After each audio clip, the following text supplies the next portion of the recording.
Welcome to Rich Planets TV. I'm Richard D. Hall.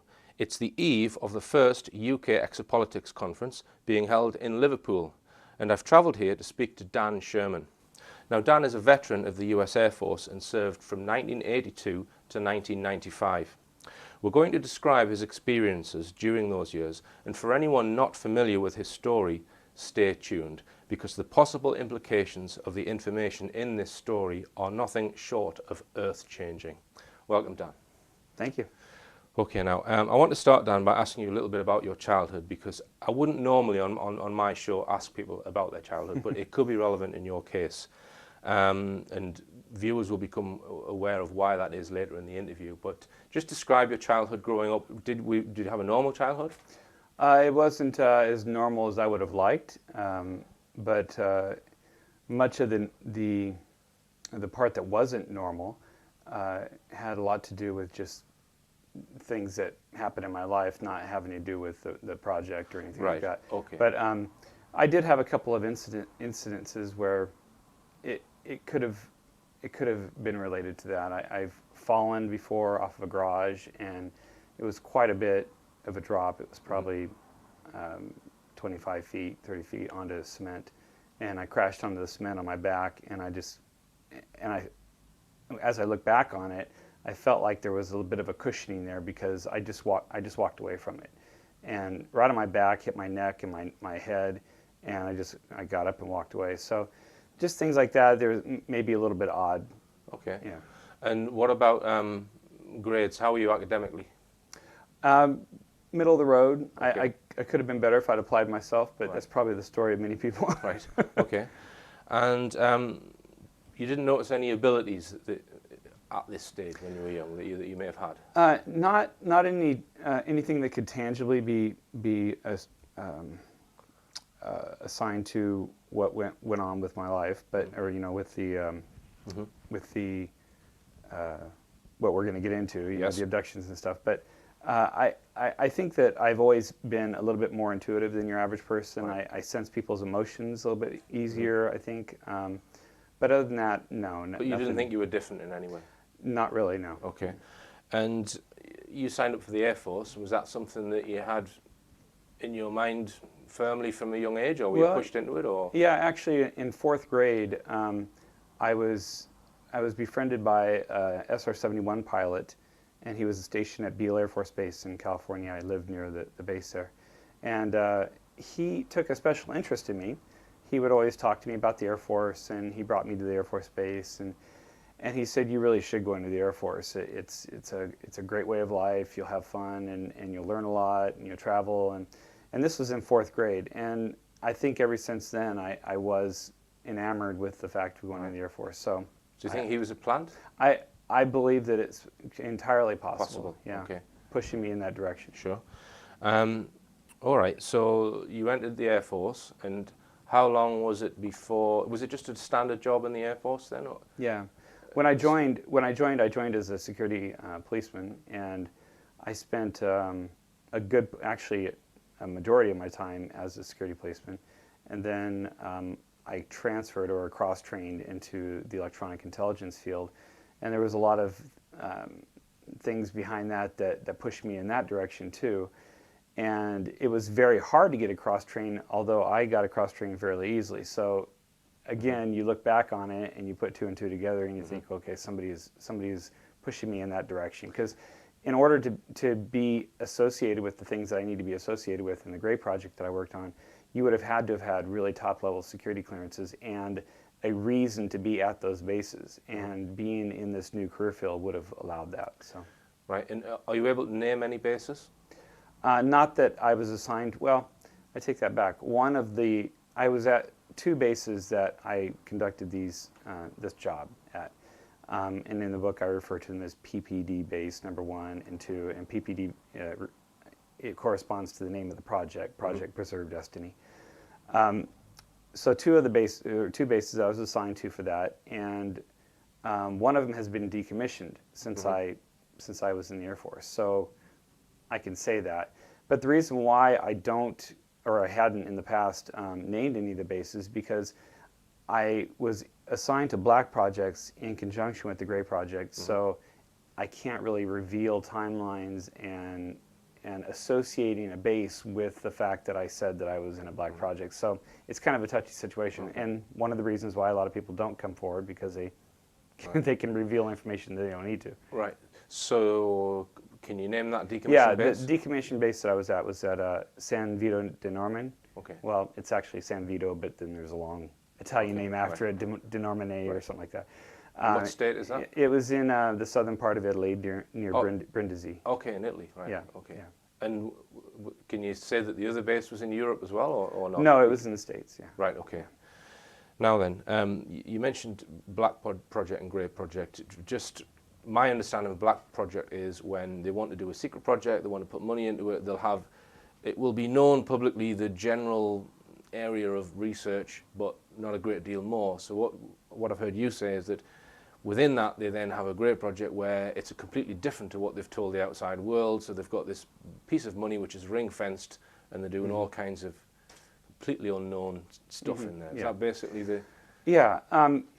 To kind of elaborate more on the Black Project, you may think that they've given you a nugget of information to go off of for the Black Project, but that nugget of information is probably not even true. Right. So the Black Project is extremely classified, and its function really has a lot to do with national security and security of the Western world in a lot of cases. So there is justification there, and the only people that have access to that information are very, very high-level government civilian, perhaps maybe the chairman of the budget committee in Congress, and so even he's been duped. Is what you're saying. Well, no, he probably is aware of some of it, Right. but other than that, or he or she, whatever, they're probably aware of it, but hardly anybody other than that, other than in the military, and probably the president. But I would assume, I would even think that some presidents don't have access to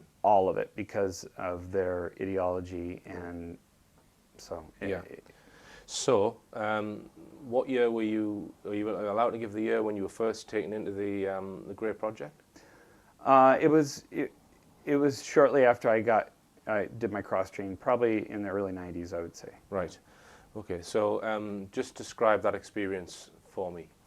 Well, I had gotten orders, paperwork to go to a school for my normal job. My normal job was ELINT, which is electromagnetic communications. It's a intelligence. You derive intelligence from radar emissions and anything that has to do with emissions, electromagnetic emissions. And so I was going to a school to further my knowledge in that area. I had already gone to my actual basic technical course for that, and I was already stationed at a base doing my job. But then I went on to another advanced course, and it's called EA-280, that was held at the National Security Agency in Fort Meade, Maryland. And so I got there, and I got a call from a captain who said he needed to meet with me. And of course, at this time, I think I was a sergeant, staff sergeant. And so you don't normally get a call on your TDY base, temporary duty base, from a captain directly saying, I need to meet with you. It's typically through the chain of command that you would be told anything. So right then I thought, okay, something is going on. This is very odd. So I was called, and we met. We met at the complex, the main complex of N.S.A, and did some stuff to get me into the building, and so we went into his office, and he told me that I was going to be there for two schools, the one that I had previously known about, and then another one, and then he proceeded to unfold this amazing piece of information to me, and told me that I was very skeptical of initially. You weren't sure what was going on. Yeah, well, anybody I think would be. of course, he was very serious, and you don't typically get pranked by somebody high up that you don't know. You know, is not in your direct chain of command that you work with in your office or whatever. So it was so startling that you have to initially be skeptical. I mean, because you just don't jump headlong into something that is so amazing and so outrageous. But you know, that passed within a few minutes probably, because of course, you know, the scenario or the scene was set, and it was a very serious scene. So right. So he told you that something had happened to your mother when she was pregnant with you, and that there'd been an adjustment made to you when you were in the womb. Yeah, he said he mentioned that this was a project called Project Preserve Destiny, and it started in the early '60s as a result of communication that the American government had with an alien race in 1947. Right. So he actually told you that, then, yeah, the sergeant, right? No, captain. And he specifically said captain. He specifically said 1947. Yeah, and at the time I didn't know what 1947 meant. It was just another year to me. So, but he didn't mention Roswell. He just said 1947. No. Did you think he was referring to Roswell or not? Well, that's the only thing I can assume now, Right. Obviously, Right. knowing what I know now. But Right. at the time, that was just a year for me. And did he mention any other years, any other dates other Well, than 47? He mentioned that the project itself had kicked off in, I believe he said 1961. All right. And they started to abduct human females for testing for this genetic procedure that they were going to conduct. And when I say they, it was a joint project with the alien race, whatever you want to call it, and the American government. And So let me just interrupt you there, Dan. So they were abducting human women to see if they had certain genetic characteristics to be chosen to then give birth to you. Yes. And you said it was joint. So you think that, because you describe it as a military abduction, so it's not necessarily military, it's a joint thing. So do you think, think it's the alien technology that was being used for the abduction rather than the military technology? Oh yeah, I think, let me back up here. The actual abductions themselves were conducted by the aliens. Right. And the procedures were done by the aliens. I say it was in conjunction with the military because the military knew about it, and they were, right. They were... Right, and this captain, he told you all this in this first meeting? Yes, yeah? yes. Okay. And so my mother was one of the chosen targets, or whatever you want to call it. To interrupt you again, and did he say what this specific genetic thing was that they were looking for? No. Right, okay. No. Just that I think, I just surmise now that certain people have a predisposition for this particular thing that they needed to heighten. Right. So they needed to choose certain people that had that predisposition. Right. So that was what I assumed. He did not tell me that, but that's what I assumed afterwards. So my mother was chosen, and in 1963 she was abducted for this purpose, and I was conceived probably October, I believe, because I was born in April '64, or September, whatever that was, and then I came to be in April of 1964, and then the project itself closed down. The genetic management portion of it closed down in 1968. He told me. Right. So they stopped abducting people in 1968. Yeah. Okay, let's write that down, because so 68. So you can get the age range of people who've had this change then. Yeah. And did he say how many other people? No, he never gave me any numbers, and I do assume that it was not just American people either. I think it was probably the project itself was probably joint with other Western allies, I would imagine. Okay. So. Okay, so you're now drafted into this secret project, and you're doing two jobs at the same time, basically. You're doing 8 hours in electronic intelligence, and then for another 8 hours you're taken somewhere. Just explain. It was about 4 hours. 4 hours a day. So just explain that segment and the initial training that you were given first. Sure. Well, as soon as I got done with my regular school, I would come back to my hotel. I was staying at the Holiday Inn there in Linthicum, Maryland. And this van would come about 45 minutes after I got back to the hotel. This van would come by and pull up to the front. I would get in the van, and they would take me somewhere. And they would always vary the route, so I could never really figure out, where I was going based on where we're going left and right and distances. And I'd say between 10 and 20 minutes later, we'd arrive at the destination, and I would get out of the van, and it was in a garage type of a building, cement everywhere. And I would get out of the van, and I'd go up to a door, and it had a security procedure on it. It had a handprint where I'd put my hand up to the door. Did you think this was underground? I got the impression that it was, right, okay. Although I had to go in an elevator to go down to the actual classroom. So the only reason I think that is because I never really saw daylight coming through any cracks or anything. That doesn't necessarily mean it was underground, but that's what I assumed. So I would go down in the elevator, and it would open up into the classroom, and there would be 2 stations, one on the left, one on the right. And I actually went through school with another person that was doing it too, but we could never talk to one another. We were instructed never to discuss anything with anybody, obviously. And even the person that was going through it at the same time, we could never talk. So my station was on the left, and it was just, all it was there was a computer monitor, and initially, and then a mouse a little bit later for doing other things. And just a visualization, what size computer monitor? At the time, this was a long time ago, so a big monitor was 27 inches. Yeah. And 19 inches was a big monitor. Yeah. So I think it was about 27-inch monitor, right, and so it was one of the fat ones, that went back into the console. Yeah. Okay. Yeah. But it was a huge one for that Well, era. it would have been, yeah. Right, all right. So then what? I would just sit down, and I got my initial. The captain met me he took me to the classroom initially, and he told me what to do and what I would do when I come in. So I just come in, I sit down, and put my headphones on, and just a daft question. This is 91 too, or yeah, it's in the early 90s. it's pre-Windows environments.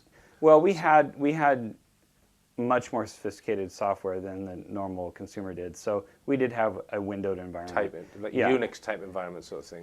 Yeah, but it did have a UI. It had a Windows type of UI. Really? It was actually I think it was made by there's a Solaris or there's a name Solar or something. Right. They did military programming, and we had very for that time very sophisticated. It wasn't like a ASCII, the green glowing screen. It wasn't like that. Right. We had much better screens. Anyway, so yeah, there was just, but it really didn't need a lot of UI for this because we just needed 10 boxes and a sine wave going through each box. So there wasn't a lot of design necessary. So I would sit there, and initially I would hear a tone in my earphones, and I had an instructor that would audibly, talk to me through the headphones, and it was a human. I know there's a lot of questions about that, but it sounded like a human anyway, talking to me, and I would concentrate on this tone that they would play through the earphones, and initially it took like 4 days for the first one, so I would sit there for 4 hours listening to the same tone and trying to mentally repeat the tone. Exactly. The instruction was to don't audibilize it, but you have to mentally try to hum that tone in your mind. So if you try to do that, you can do that. It just takes a lot of concentration and a lot of boredom. And did the tone stop when you were trying to mentally hum it, or was it continuing? No, it would go constantly. Right, it would go. So I could match my right. mind with it.